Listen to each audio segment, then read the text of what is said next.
Okay. I'm sorry, Brandon. Wow. All right. Look. Wow. Look. The Phoenix Suns, congratulations. They had a terrific year. Monty Williams, he was my vote for Coach of the Year. I do think he'll win it. It's well-deserved. Chris Paul, I had him third in my MVP race. He'll finish in the top 5, I think. Well-deserved. Devin Booker joined Chris Paul on one of my All-NBA teams. So, wonderful year for the Phoenix Suns. They've been a great franchise historically. It's great to have them back in the playoffs. But they are going home quick, fast, and in a hurry. Period. And the main thing, one of the main things is experience. Now, I'm assuming, of course, LeBron and AD play every game.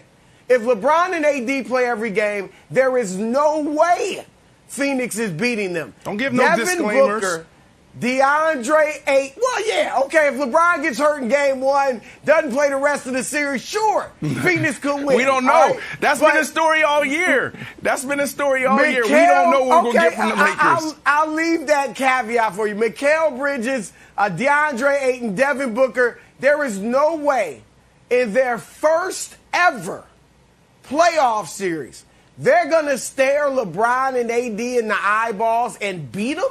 No, it's just not happening. It is not happening. And look, Chris Paul, as much as I just sang his praises, Chris Paul's had his issues in the playoffs too. Remember in 2017 against Utah, Game 7 in the first round. He could be a two-time champion if he didn't pull his hamstrings.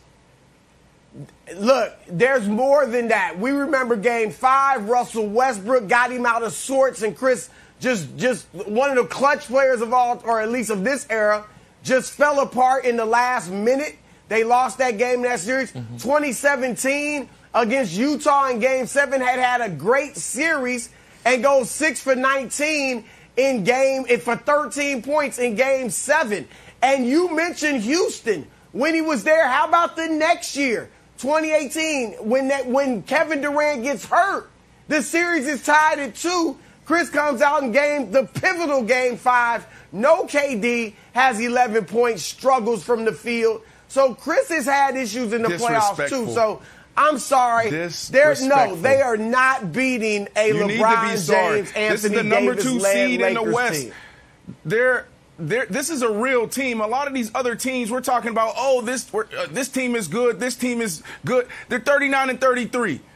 The Knicks is good. Well, look at the people that they beat. We want to talk highly of the Knicks. Come on, this is a really good team. They haven't made the playoffs in 10 years. Monty Williams, CP3, look what they have done in a shortened offseason. This is nothing shorter than magical.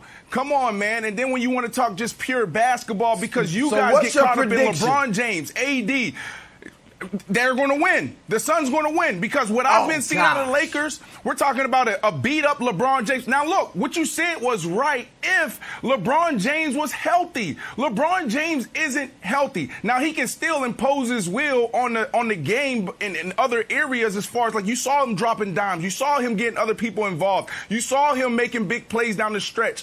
But we need LeBron James 5-6 games in a row being able to be dominant, and we can't. I don't know we're going to see that. He is banged up. That ankle is not 100%. And then you have AD. AD was 2 for 12 in the first half. And this is the same AD that we've been seeing since the bubble. So that's the reason why. And then when you want to look at the Phoenix Suns, Chris and Nick, here's the deal. It comes down to defense, and it comes down to being efficient with the ball. We know who they are on defense. They're a really good defense. The same defense that you saw the Warriors play, that's what you're going to get out of this team. And on the offensive side, the reason why the Warriors lost is because of turnovers. They don't turn the ball over. Right. CP3, we keep talking about being high basketball IQ. He's right up there with LeBron James. It's not even farther.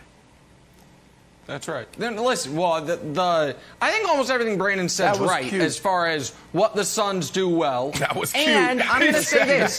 Here's where. Cute. Hold on. I want to give Brandon credit for something here. Because there are going to be a lot of people on television today that hedge. And what they do is they give Phoenix a ton of praise and then be like, I think they can give the Lakers a really tough series. I think it can go 7. but then at the end they're going to pick the Lakers. And so Brandon said a few months ago he thought the Suns were legitimate championship threats, and he thought the Lakers were vulnerable, and he's sticking with it. I think the Suns are the second best team in the West. It's just unfortunate for them. They are playing the best team in the West. There are a couple things Chris said that I disagree with. One is that whether or not Devin Booker or DeAndre Ayton or Mikal Bridges are going to be able to stare LeBron in his eyeballs. Well, only eyeball, because the one I think he has a patch on at this point. I'm not sure he's going to be able to see out of it. So that's the first point. Second one is I think this is the toughest series the Lakers will play until the finals. I also think the Suns' rest plus what the Lakers just playing night before last gives the Suns a massive edge in Game 1, plus the fact that LeBron treats Game 1s of playoff series like preseason games. He's like just feeling it out, checking things, and then he readjusts. But Wilds, what gives me the ultimate confidence, even though I do not think LeBron is 100%, is a point you made yesterday. And you only made it once and was kind of glossed over, but I thought it was brilliant, which was once the second half of that game started against the Warriors, there were moments where LeBron was like, I can't get to the bucket, but I can still get layups for my teammates. And his ability to just kind of stand at the top of the key, tell guys where to go. Direct everything. Like, tell Kuzma, go there. Right. Everyone can see him telling him go there. And then throw a pass in a window this big.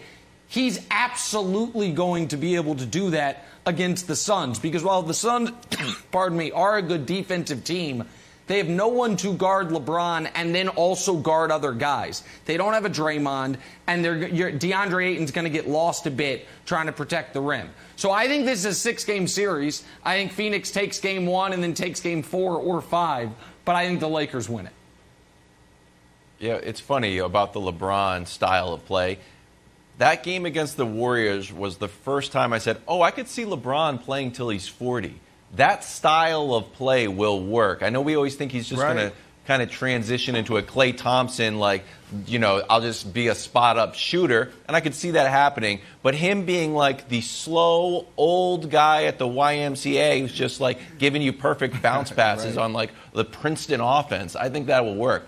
Hey, Broussard, I want to dig into the experience stuff that you were talking about, because I don't know how it manifests. Because I think in the playoff experience, it's certainly valid, but it's usually those young teams are the road team.